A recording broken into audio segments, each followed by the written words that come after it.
morphed into the silver fox Val had called him, and he never held a cigarette. But several photographers had focused in on the nicotine patch, just slightly visible through the sleeve there, of his and white welcome to the button-down. golf club. Another on this course is all vacation, about. in a garish Hawaiian shirt, the bottom corner of the tan patch showing just below the sleeve. The vacation picture was from April, not that long ago. "Looks like he used to be," Alex said. "Tell me you found the patches." Nicoderm CQ. One half-used box, with 3 unopened packages behind it. I'll check the trash. Alex waited eagerly through the short silence. Affirmative. Used patches in the trash under his sink. I'd say this bin gets emptied regularly, so he's still actively using them. "This couldn't be more perfect," Alex said through her teeth. "Use the syringe marked with the number 3. Got it. She could hear the quiet pull of a zipper. "Don't let the liquid come in contact with your skin. Come at it from the seam. Don't leave an obvious pinhole." I'm not an idiot. How much? Depress the syringe halfway. Nice. It's pretty small. Are you sure? You know what? Never mind. How soon will it dry? "A few hours. Put it underneath the top patch, right? Kevin all right, interrupted. looking at Second 120 down. yards or so Yes, to the pin. that will work. Alex heard Kevin's low chuckle. Mission accomplished. Wade Pace is one very deserving dead man walking. Moving on to target number 2. "Will you check in when you're in position?" Negative. Should be less than 24. I'll see you back at the apartment. "Fine." Get on your guy, Ollie. Her voice was a little higher pitched when she answered. "Yeah. I'll have that, done Great before you're contact. back." Nice swing. He tuned into her nervousness, and his tone became gruff, commanding. You'd better. If On the I green, cause but still ripples, got a lot of your work to plan do. might not Putting work. from around 16 feet Right. out. He disconnected before she could. Again. Alex took a deep breath and set the phone and the computer down on the bed next to her. Daniel was cross-legged on the floor at her feet, one hand curled loosely around her calf. His eyes hadn't left her face throughout the phone call. "Did you get all that?" she asked. Daniel nodded. I can't believe he didn't wake anyone. Tell me my voice isn't so piercing.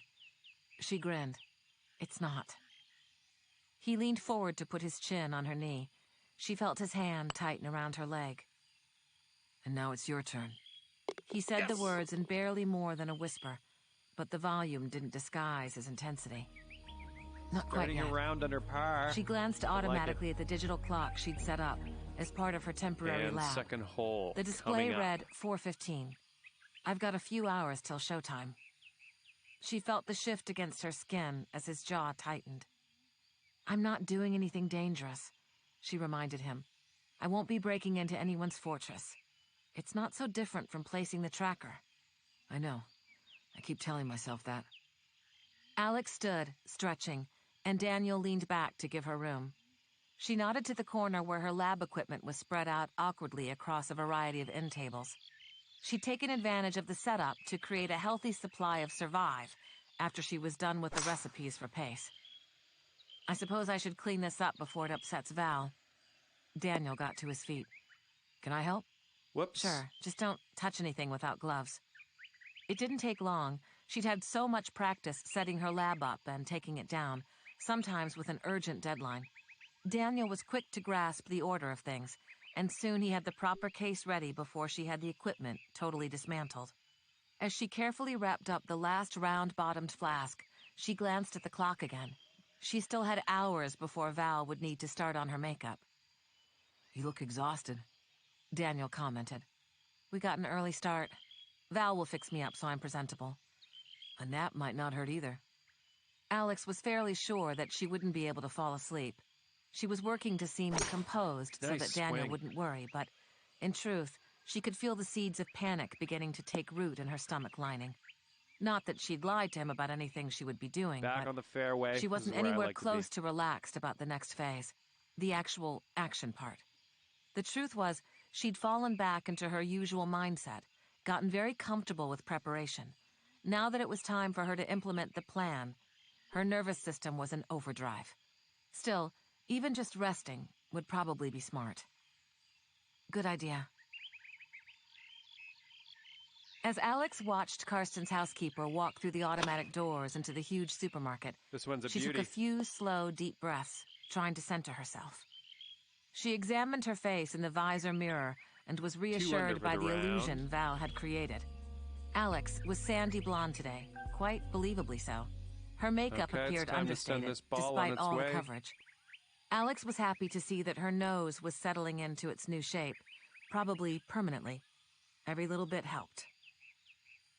A few other shoppers parked and entered, and Alex knew it was time to move. One more deep breath. This wasn't that hard, just a normal shopping trip for now. Inside, the market was busy. It was a diverse group of patrons, and Alex was sure she wouldn't stick out. She was suddenly reminded of Daniel's catastrophic shopping spree in Childress, and she was surprised to find herself smiling. She blamed her reaction on nerves. Despite the traffic, it wasn't hard to find the woman she was looking for. The housekeeper was wearing a bright yellow cotton wrap dress, and the color stood out. Rather than follow her through the store, Alex worked the opposite pattern and crossed paths with her every other aisle. It put Alex in the woman's sight line more often, but seemed more natural, less creepy. The woman, who appeared to be about 50 from close up, in good shape and fairly attractive, paid Alex no attention. Meanwhile, Alex filled her cart with random items that seemed innocuous: milk, bread, toothpaste, and then added the few items that mattered. Karsten liked these small bottles of organic orange juice. They must expire quickly because the housekeeper bought a few every trip but never stocked up. Alex grabbed 3, the same number as in the housekeeper's cart, and put them in the front child seat of her own. She wheeled over to an empty aisle. No one was looking for birthday cards or office supplies this morning, and then uncapped the small syringe in her pocket. It was a very slender needle, and it left almost no mark behind when she pushed it through the plastic of the orange juice bottle, just under the screw-off cap. She kept her body turned toward the cards as if she were looking for the perfect sentimental phrase. When she was done, she grabbed a glittery congratulations card in hot pink and put it in the cart. Maybe she'd give it to Kevin when he finished his mission. It was the kind of glitter that would stick to someone for days. She and Barnaby had called this drug simply heart attack, because that's what it caused. Sometimes after the interrogation was over, the department needed to dispose of a subject in a way that looked natural. With the long After about cut. 3 hours, a heart attack broke down into a metabolite that was nearly impossible to trace. A man of Karsten's age, in his physical condition, and factoring in the high-stress job, well, Alex greatly doubted that anyone would look too carefully at the cause of death, at least in the very beginning. Sure, if he were 25 and ran marathons, it might look more suspicious. Alex moved to the bakery next because it was near the cashiers and had an unobstructed view of the shoppers waiting to pay.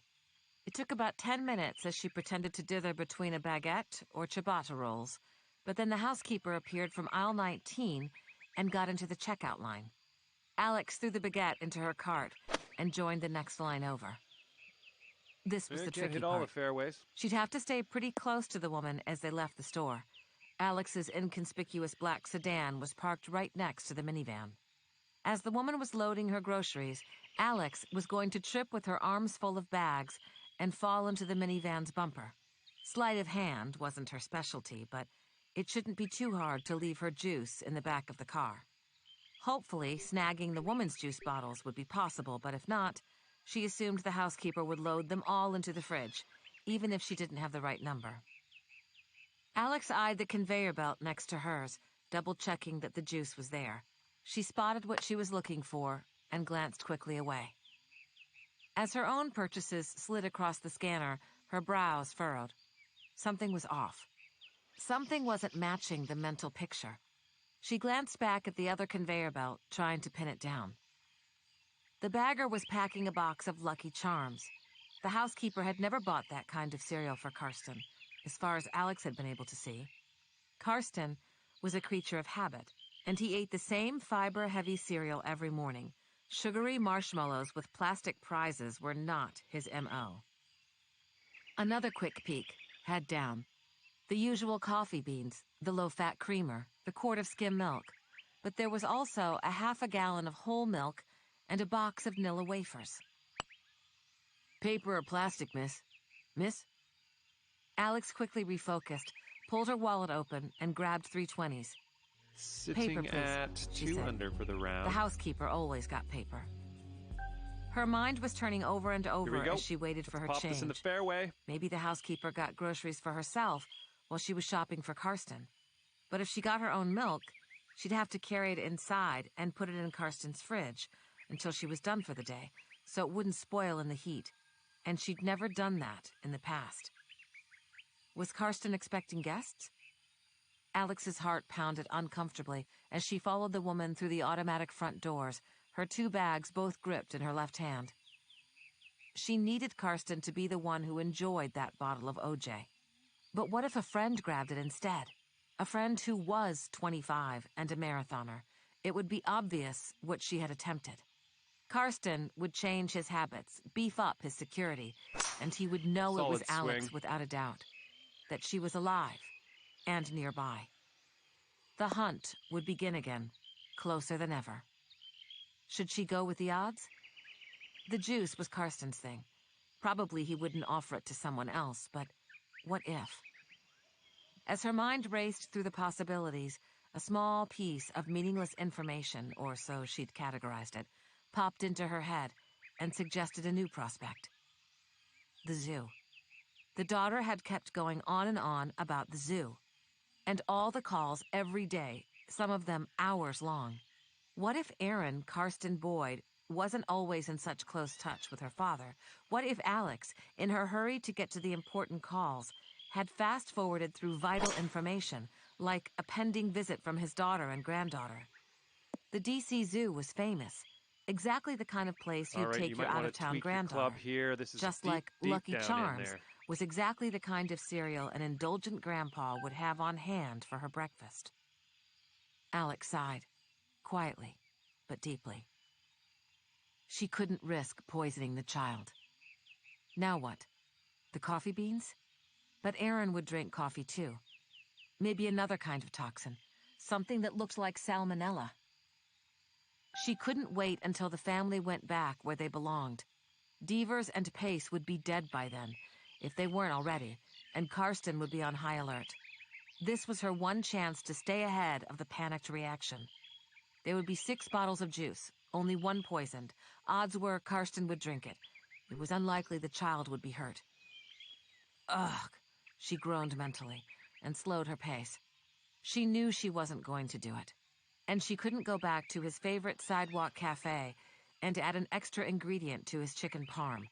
He'd surely given up that habit once she'd contacted him there.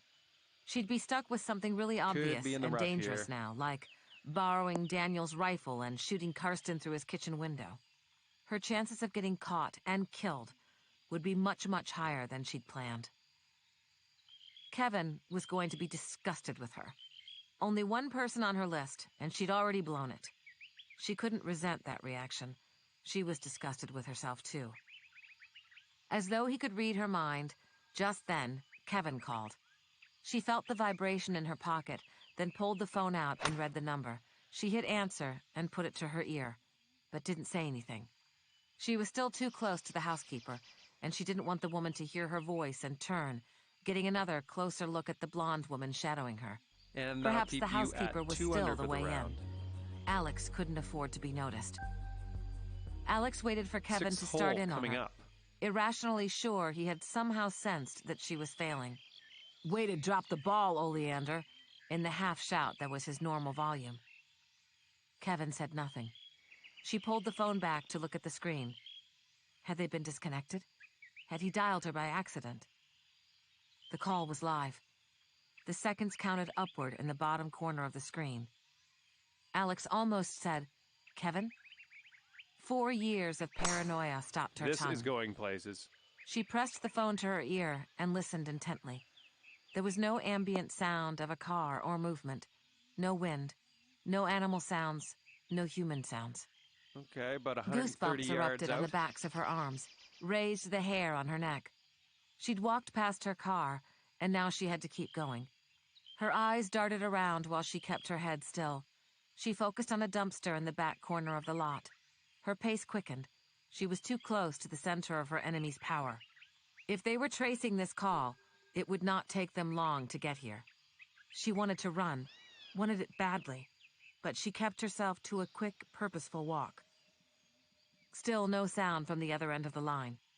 The cold, heavy hollow in the pit of her stomach grew larger. Now that was a swing. Kevin wasn't going to suddenly start speaking to her. She knew that. Still, she hesitated for one more second. Once she did what she knew she had to do now, it was over. Her only connection to Kevin was severed. She hung up. The numbers at the bottom of the screen told her the call had lasted for only 17 seconds. It felt like much more time had passed. She walked around the side of the dumpster where she wasn't visible from the parking lot. She couldn't see anyone, which hopefully meant no one could see her. She set the groceries on the ground. In the lining of her purse, she had a small lock-picking kit. She'd never had to use it for its real purpose, but it came in handy now and then when she worked with some of her smaller reflux rings and adapters. She pulled the thinnest probe, then used it to pop the SIM card tray out from her phone. Both card and tray went into her bag.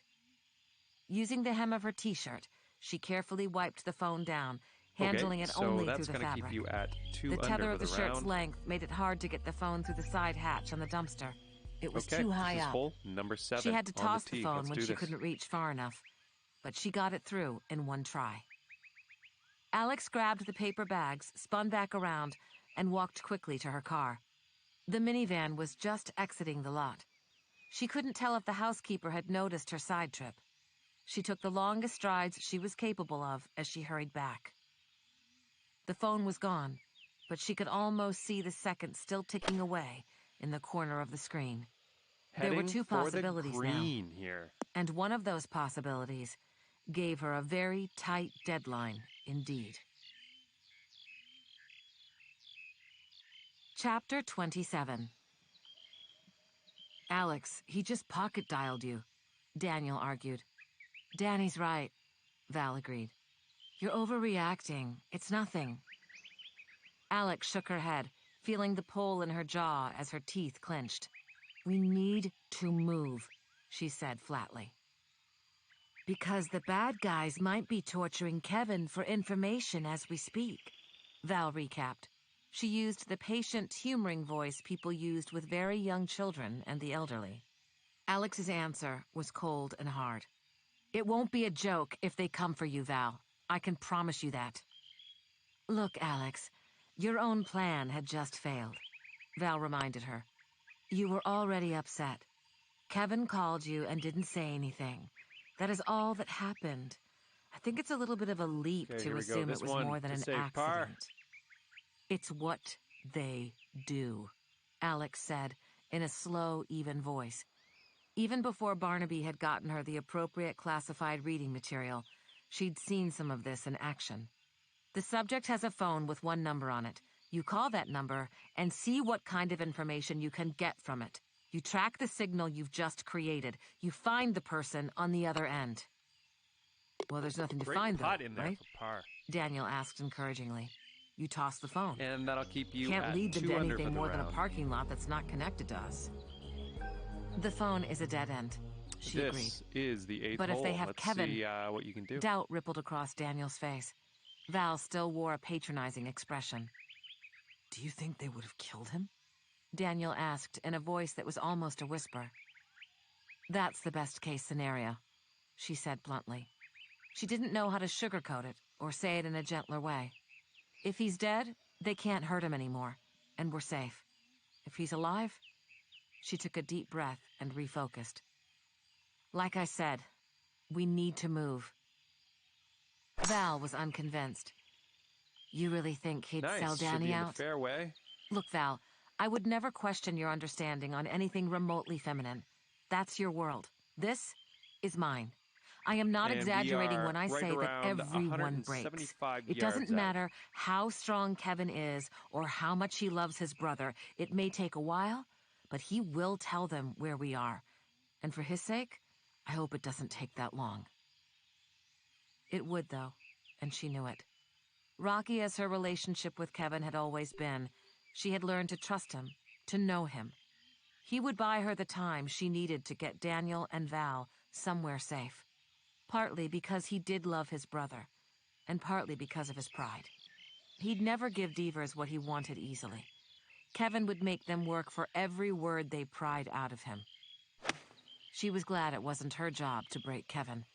She was sure he would be the hardest case she'd ever faced. If anyone could do it, actually take his secrets to the grave with him, that person might be Kevin Beach. Okay, for the birdie. Maybe he would have broken her perfect record. For a second, she could see it vividly. Kevin restrained on the state-of-the-art table in the old lab, herself standing over him. How would she have worked the case? If things had panned out just slightly differently, if her Pakistani subject had never murmured the name Wade Pace, the scenario she pictured could have been her reality.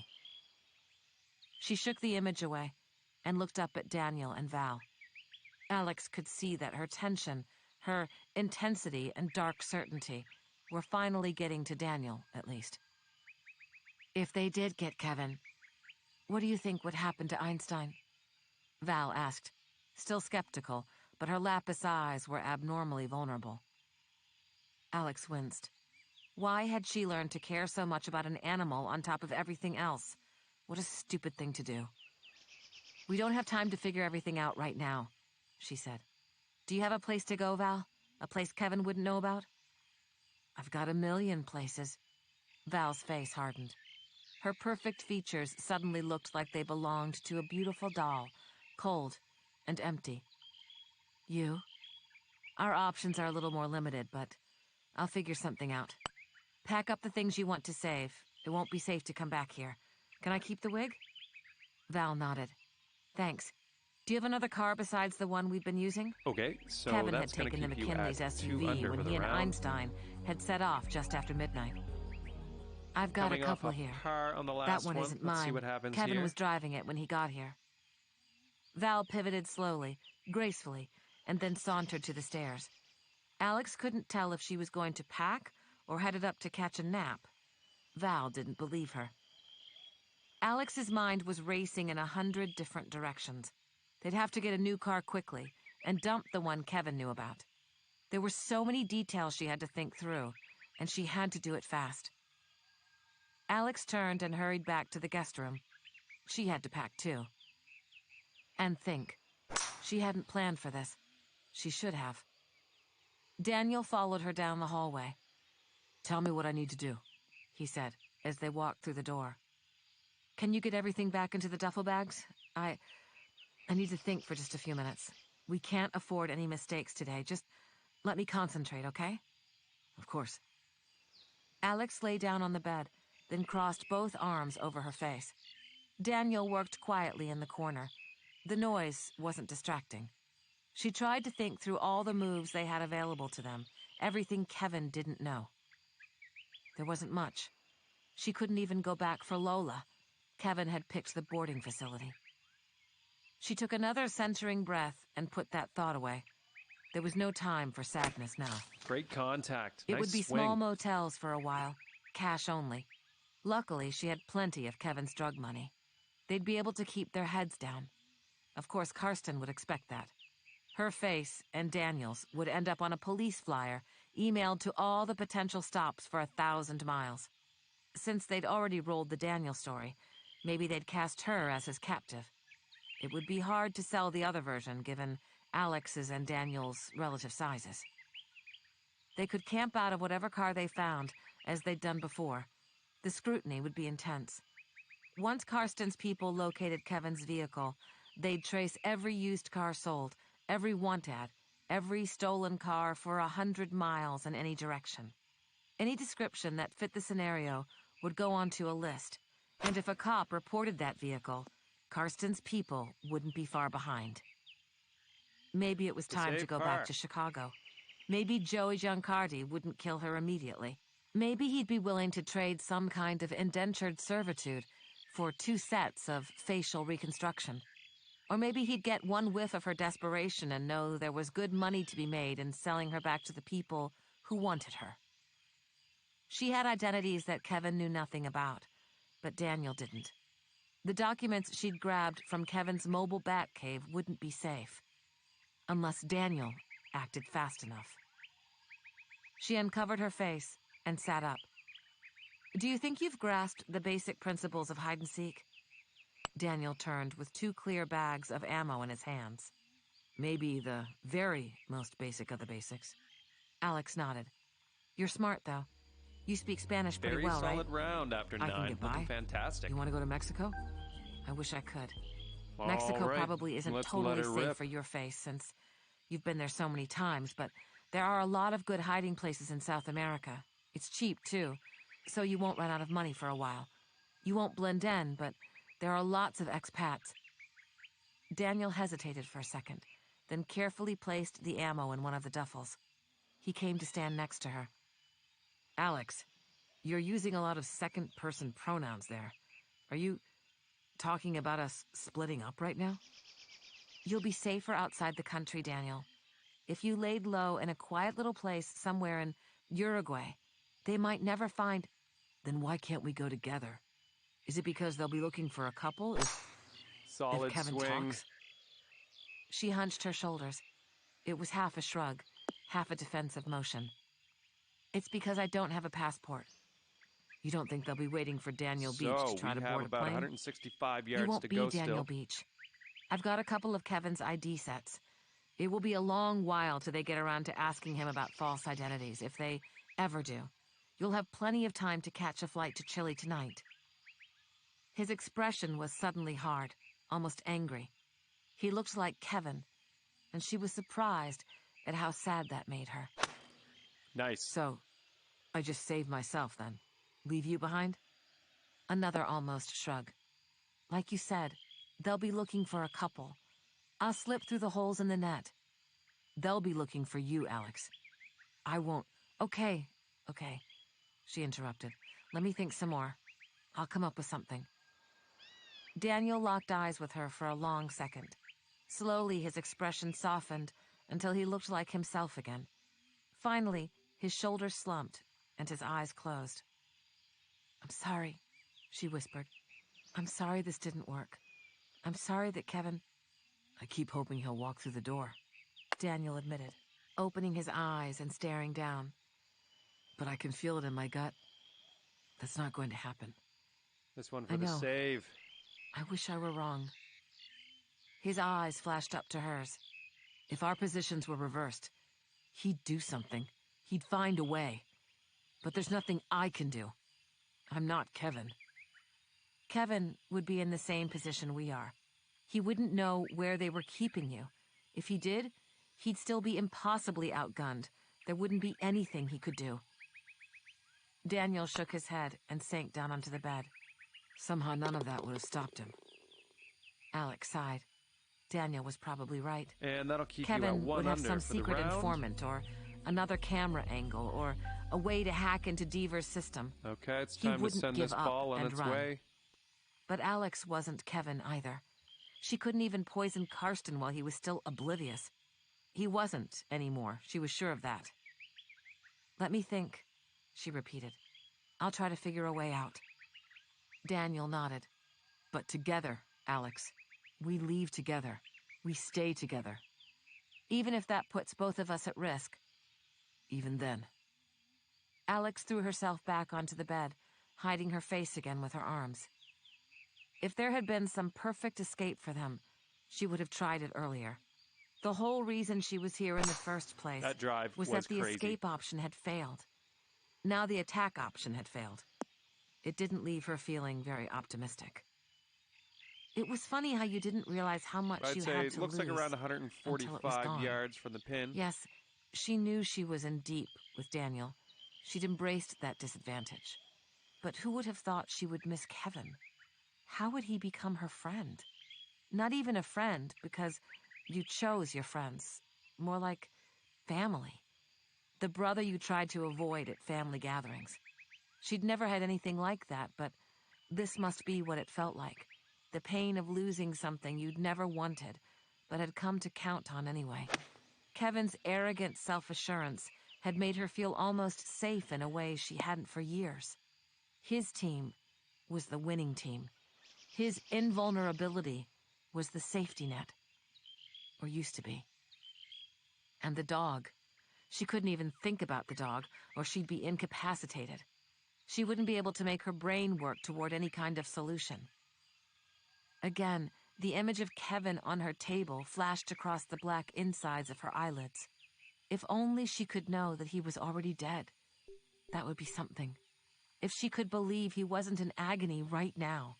Surely he was smart enough to have had a way out. Or was he so certain of himself that failure was never part of the plan? She thought she knew enough about Devers from his moves up to this point to be sure he wouldn't waste an opportunity if there were any way to find an edge in it. She honestly wished the situation were reversed. If she'd been the one caught, she would have been able to take a quick, painless exit, leaving Devers and Karsten no information about the others. Whatever Kevin had done wrong, however he had failed, he was still the one best qualified to keep Daniel alive. And Val, too, for that matter. Val would have the easiest escape in the short term, but neither Karsten nor Devers seemed like the type to give up on a witness. If Kevin were the one in Alex's place, trying to come up with a plan, what would he do? Alex didn't know. He had resources she knew nothing about, resources she couldn't duplicate. But even then, running would have to be his only option. He might come back to try again later, but it wasn't like he could keep going after the potential vice president's kill team today. Now was the time to disappear and to regroup. Or, in her case, disappear and try to stay gone. That obnoxious image of Kevin on the table wouldn't leave her head. The problem with being a professional interrogator was that she knew in intimate detail all the options for what they could be doing to him now. It was impossible not to mark the passing minutes, imagine how the questioning was progressing. Daniel was quiet. The packing hadn't taken him long. They hadn't spread out here, gotten comfortable. They'd known from the beginning that they might have to leave at any moment, whether because of another disaster or simply wearing out their welcome with Val. She could guess what he was feeling. He wouldn't want to believe things had gone so wrong. He wouldn't want to believe Kevin could be dead or that death was the best outcome for Kevin now. He would remember how Kevin had come through the roof in the middle of the night to save him and feel guilty that he couldn't do the same. More than guilty. Helpless, weak, furious, culpable, cowardly. Not bad, all not the bad. things she was already starting to feel. But there was nothing she could do about Kevin. If she and Kevin switched places, there would be nothing Kevin could do either. He wouldn't know where they were keeping her. The bad guys wouldn't choose a location that either Alex or Kevin would know about. They had thousands of options open to them. And if there were some way to know where their hideout was, they certainly wouldn't be careless about the security there. Kevin would be just as helpless as she was. She shouldn't waste time thinking about the impossible. She needed to focus. She had to operate under the assumption that Kevin was still alive, and the bad guys would soon know both she and Daniel were also alive and nearby. They would know Val's name and address. They would know the make, model, color, and probably plate number of the only two cars they currently had access to. It was time to distance themselves from as many of those facts as possible. Alex sat up slowly. We'd better load the car and get moving. Daniel was leaning against the wall beside the stack of bags, with his arms crossed over his chest. Red rimmed his eyes. He nodded. Val was nowhere to be seen as they ventured out into the great room, both weighed down with bags. The space seemed colder, bigger, without the dog in it. Alex walked quickly to the front door. They didn't speak in the elevator or as they walked to the car. Alex dropped her bags by the trunk and fished the keys out of her pocket. A hushed scraping sound broke the short silence. It sounded like it was coming from close beside or maybe from underneath the car. I'm an idiot, Alex thought to herself as she dropped into a crouch next to the bag that she desperately hoped contained the guns, but most likely held medical supplies. She knew how precarious their situation was, yet she'd walked into the parking garage unarmed.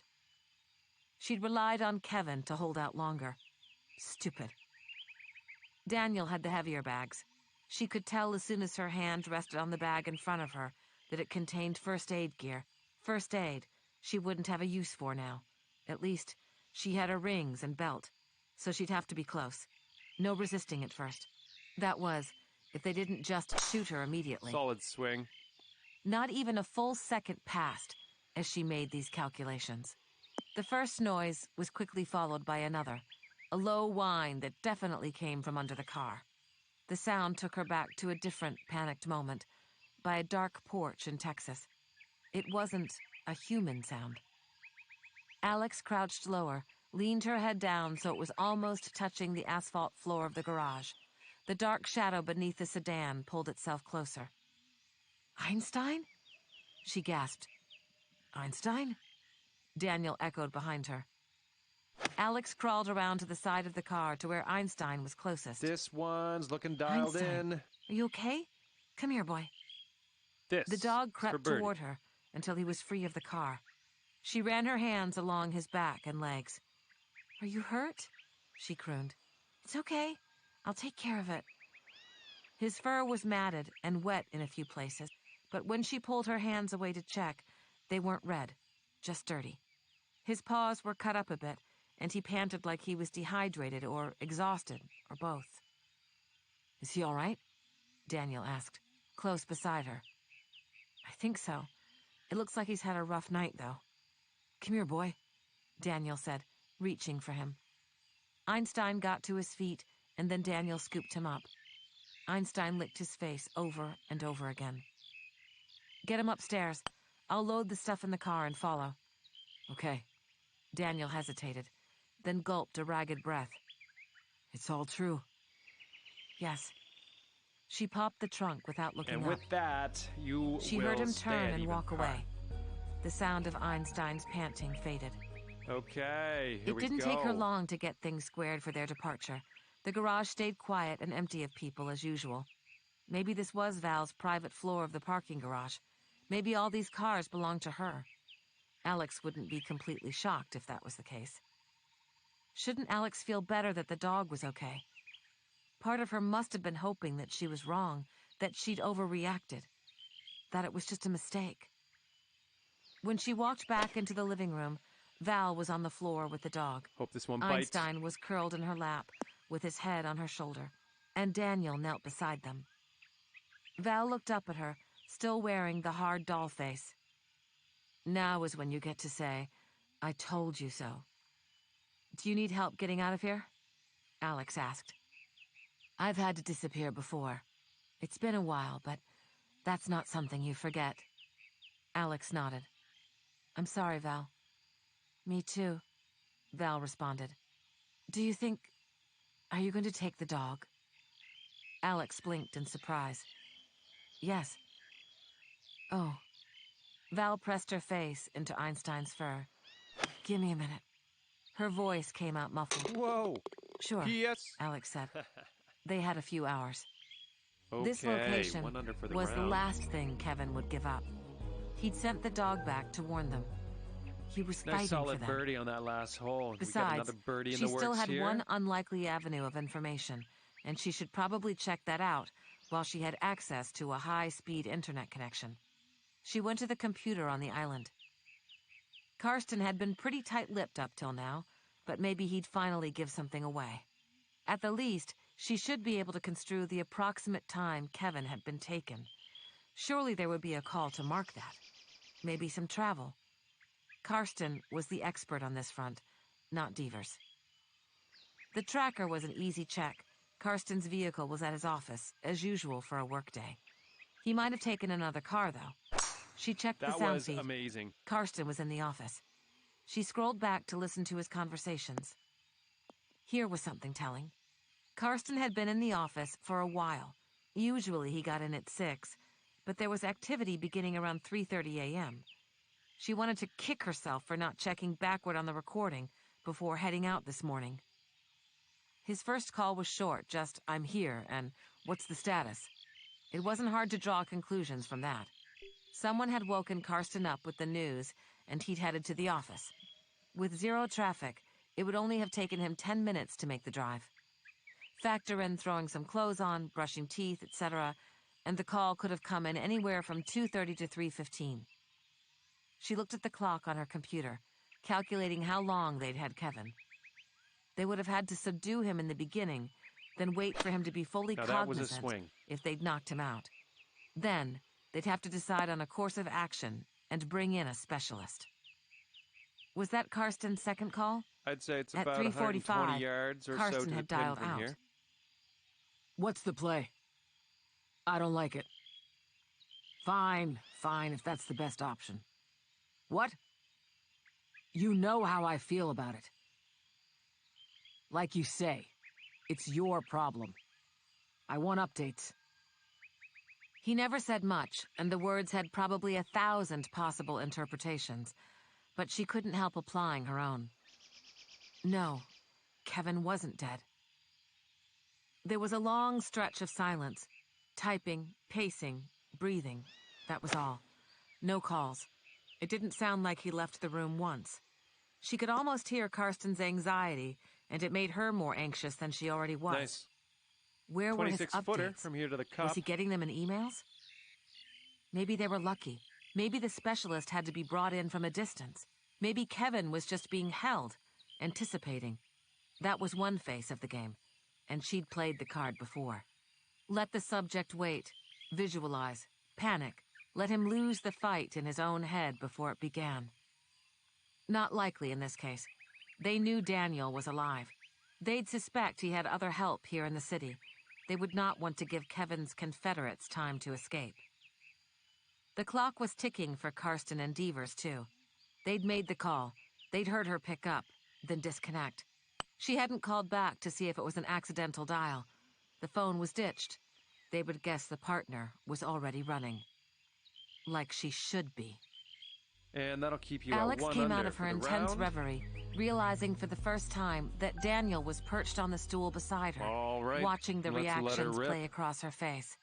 Val was leaning against the counter by the sink, Einstein at her feet, also watching.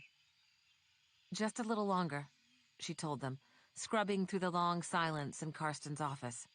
She didn't want to miss anything, but she couldn't afford to listen through the empty spaces in real time. She paused when his voice began, and then carefully backed up. He dialed out again.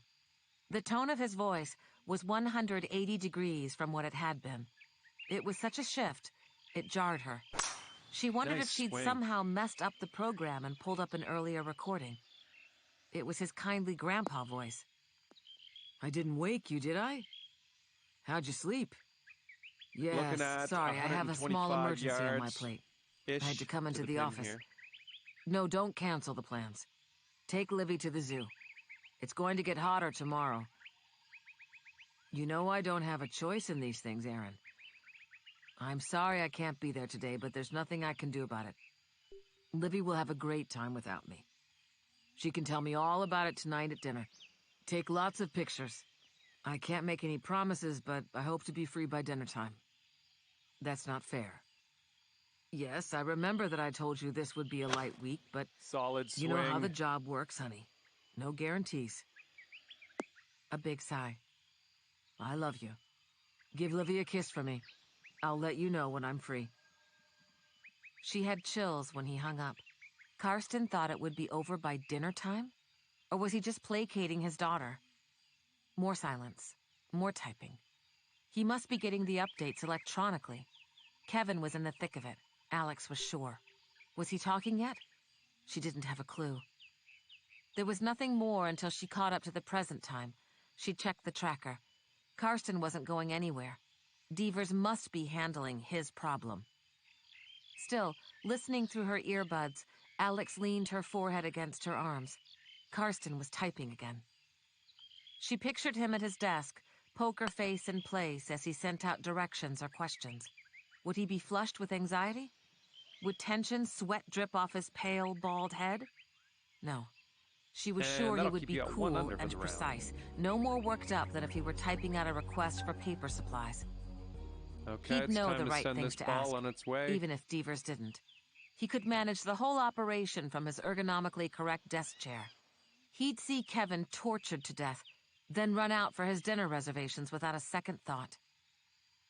The sudden anger that flared up almost choked her. What was happening now had nothing to do with national security or saving lives. Karsten was running a private vendetta for a man who was quite possibly the kind of person who actually belonged on an interrogation table. Karsten had crossed the line from arguably necessary black ops to purely criminal acts a long time ago, and it didn't seem to have affected him at all. Maybe it had always been this way. Maybe everything she'd done for him, every inhuman action she'd performed in the name of public safety, had been a scam. Did he think he was so untouchable that these hidden choices would never touch his public life? Did he think he was exempt? Did he not realize that he had liabilities too? There were worse things than being poisoned. Alex's breath caught. Unexpectedly, a new avenue, something she'd never considered before, opened up inside her mind. It was a reach, and she knew it. There were 1,000 things that would probably go wrong, a million ways to screw it up. It would be almost impossible, even with a year, to plan every fresh detail. hole here. Let's pop this in the fairway. She felt Daniel's hand on her back. Through her earbuds, she heard him ask, "Alex?" in a worried tone. She looked up slowly. She stared at Daniel, assessing. She examined Val the same way. "Give me 10 more minutes," she said. Then she put her head down on her arms and concentrated once more. Chapter 28.